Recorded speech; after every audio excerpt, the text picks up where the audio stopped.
Morning, everybody. How are you? This internet today, when you're driving up a hill and there's a car in front of you, car comes by and you say, you could walk faster than that car. Well, that's the way the internet is today down here. You could walk faster than that. So anyhow, when I did my regular video, that's yesterday's news. That's the phone number I need. Trump is sending, while he's talking peace, and saying, which nobody says he's agrees that he's talking to anybody except himself. He's sending 1,000 more troops into the area. These are airborne troops. These are not, let me see, babysitting soldiers. These are combat soldiers. And given the opportunity to go into combat, they're likely frothing at the mouth. They're a special breed. You got to be a little off center to jump out of a fully, a perfectly good aircraft to begin with. But, we'll see what happens there. But this is, after he says he's talking, they say Trump who, and supposedly he's getting ready to trying to organize talks for this weekend. And they said, fine, but there'll be no ceasefire. So Iran is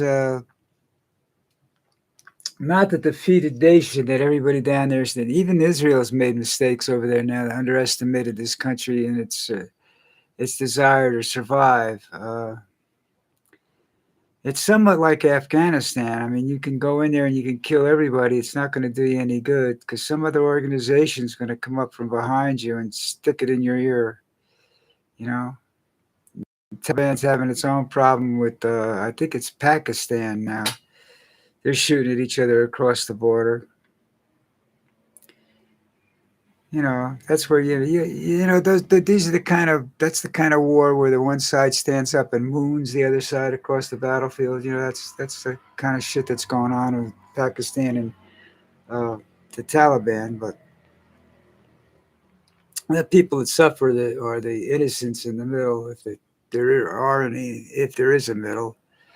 There's always innocence in them. If there's a middle, there's always innocence there, okay? Because they're too shit-headed to get the hell out of the way, So I see somebody's watch. Jim watching. Good to be here. Yeah, it's one of those days you were glad to be alive. Anyhow, if you didn't see the opening video that I did, which I started out with the story of the troops, if you haven't noticed that one yet, you'll notice that there wasn't any videos yesterday. I promised videos and I didn't show up. Story is, as you know, I was going to be late because I had to take Lucy down to the spa to get her nails clipped and comb and everything like that, which I did without any problems. And I did some shopping and then I went home and then I had to go back to get Lucy. And on the way back, I fell. Not once, not twice, 4 times. I fell once for real, and then the other 3 times were when I was trying to get up. I just couldn't get up.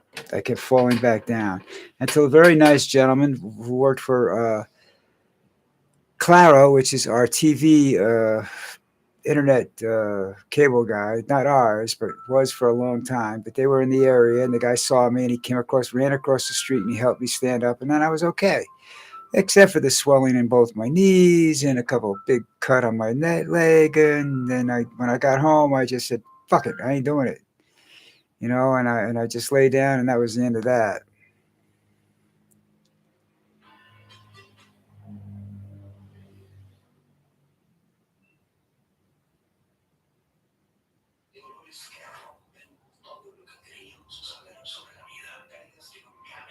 Oh, they want to drag JD. You don't want JD Vance to be dragged anywhere except to jail. Trust me. He's a useless piece of shit. Even more useless than Donald. Just remember, J.D. Vance, prior to 2016, about 2 years before that, like around 2014 or something, was going around saying that Trump was an imitation of Hitler. He was Hitler personified. And now he supports him, in his fascist government. So and I think he changed from Democrat to Republican or something before he went into the Senate, something like that. He is a very wishy washy person, and he's not good to. He's a horrible. He'd be a horrible. He's already a politician. What's the other? A diplomat. Dealing with foreign powers. I think he'd be a real problem. So I'm not into that at all, folks. So you know what I'm saying?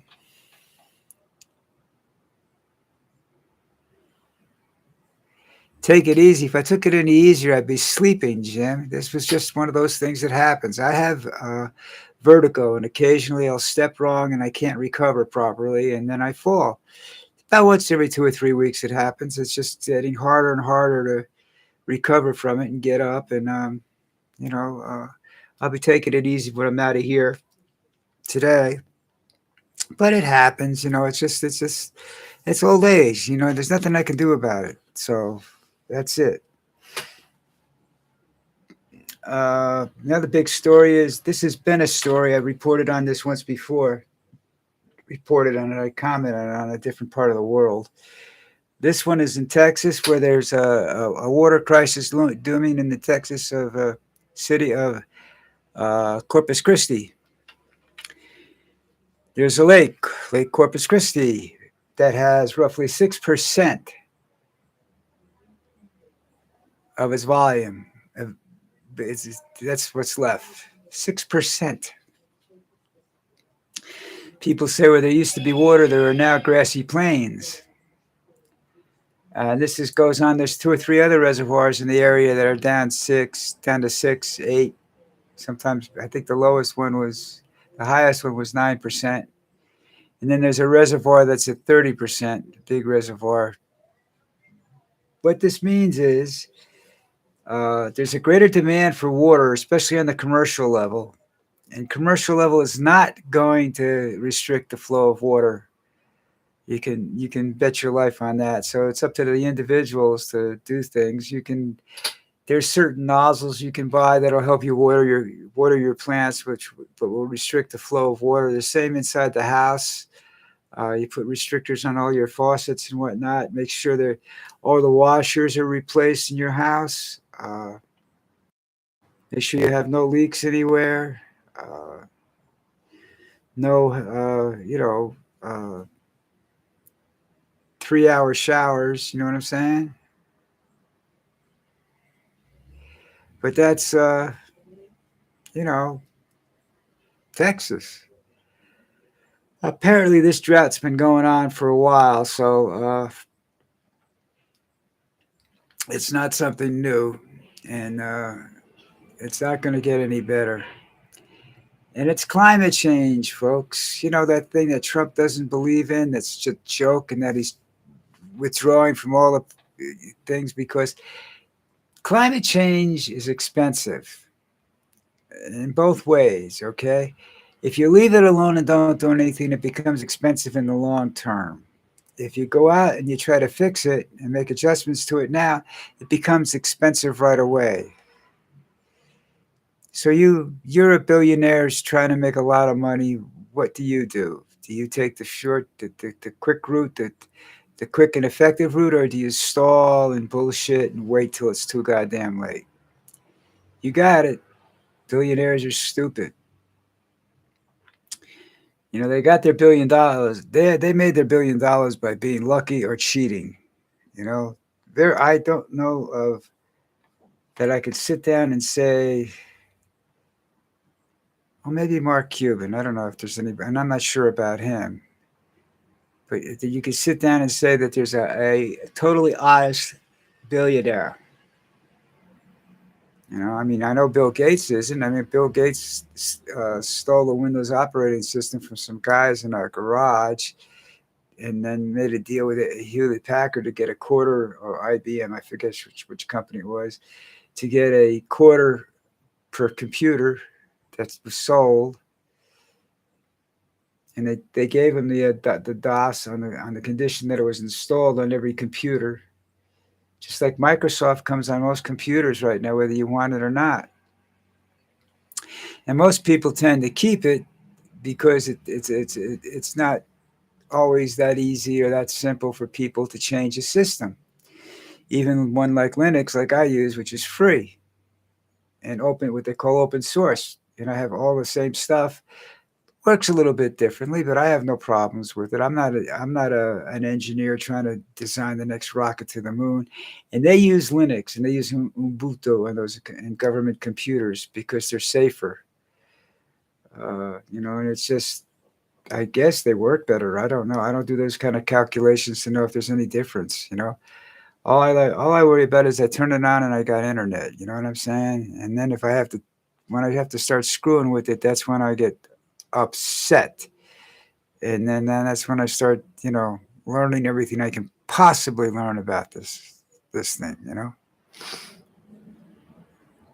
And I have, and I'm learning every day.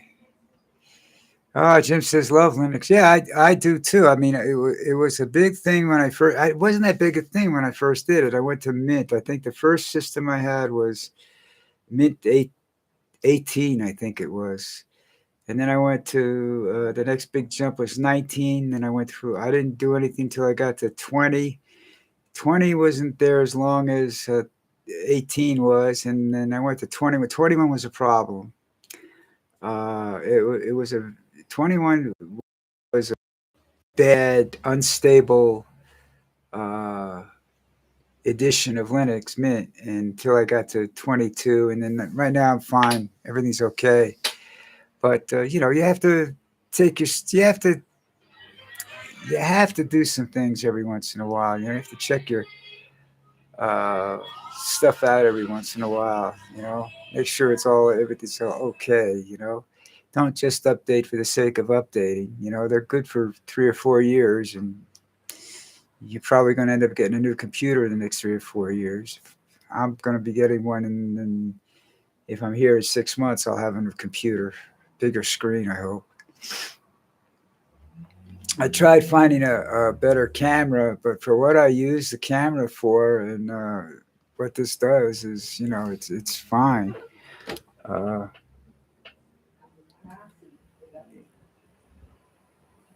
See, I can blur everything like that, so it's focusable. It just doesn't zoom in like I want it to, but that's okay. I could deal with that zoom. I'm ugly enough. I don't have to get it. You people don't have to get closer to me to see how ugly I am. Yeah, Linux is very versatile, and you and I. Well, I know I don't know everything about it. You may not know everything about it either. I don't know. Uh, the clarity on the visuals has got something to do with very little to do with the actual operating system. It's the camera you have and whatever software you're using. I'm using this. Uh, what the hell is it? I don't even know what kind of camera I have anymore. Uh, but I use this. It's not the camera that comes with the computer, which is very good, by the way. But I don't use that because even though this is a pop-up camera, because they have a tendency to be hackable, and you don't want people seeing some of the things you're doing. You know what I mean? So stay away from that. But clarity is you can put software. What I like to use cheap for the posted videos. This is YouTube Studio that I'm using now.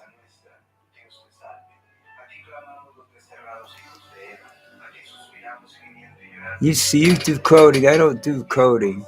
I understand code. I studied the. Um, I don't even remember what it was called back then, uh, but I don't need to. I agree with you, but I don't need the code. It just something else I have to try to remember. And at my age, remembering to pull my zipper down before I pee, that's not the easiest thing in the world. You know what I mean? That's what happens when you get old. But that was humor. I don't know. I didn't hear anybody laughing out there. Oh well. We talked about water, and today is the opening day in baseball. Welcome to the robotic umpire. Yeah, they're using them in every game. From what I understand, here's the deal. They're only going to be used in challenges. Each team gets two challenges. I mean, it would have to be a very critical situation to challenge it. But what I think is going to happen is that pitchers aren't going to be throwing those close pitches anymore. I think they're going to move instead of trying to hit on the outside of the strike zone. I think they're going to be make sure that their pitch is on the inside edge of the strike zone. So once you know that, and once the batters get used to that, I think you'll see more hitting um, for average. And because I don't, the inside pitches are kind of hard to knock out of the park, but you might see an increase in home runs. But we'll see. You'll see a difference in their stances. They might tend to move further away from the uh, strike zone. I don't know. We'll have to wait and see.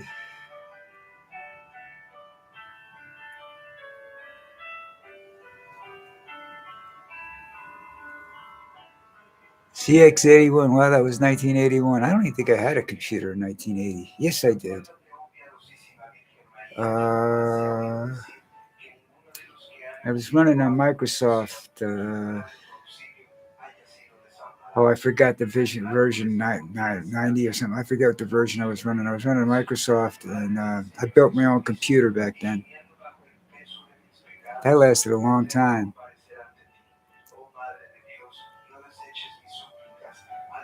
Very good social skill. I was a bartender. I had some social skills. Come on, if I didn't, I wouldn't be here. I'd be poverty stricken. Uh, yeah, you get some social skills talking to people. I love to talk, so that's a social skill. As you can see here, I managed to bullshit for a good part of time. But I understand that the average person that's watching one of these videos, if they're not looking for me specifically, is only going to hang around for about 5 minutes or so. So I understand that they're not going to stay sometimes because I'm not, telling jokes every 5 minutes or anything like that. Uh, for me to make a joke out of something has to be funny. And right now, I don't see a lot of humor in the world. I see tragic humor, which I don't want to, get into. And I see, where you could sit around and make fun of people, but I don't want to do that either. I've had that done to me. So I'm just kind of a boring talking guy. Speaking of being boring and talking, it's that time, folks. I'm out of here. All right, I gotta go smoke my keys, put my head in the freezer to cool down, and see if I can get rid of some of this. All right, you guys all have a wonderful day today. Jim, as always, good to talk to you. All right, I'll be here tomorrow. I don't have any plans to die or trip and fall again or anything like that, so I should be around. Uh, I don't bullshit. Are you nuts? you think where do you think I come up with some of this stuff I say? Anyhow, take care. We'll see you. We'll see you tomorrow. Lucy says bye. Ciao, everybody. Have a great day.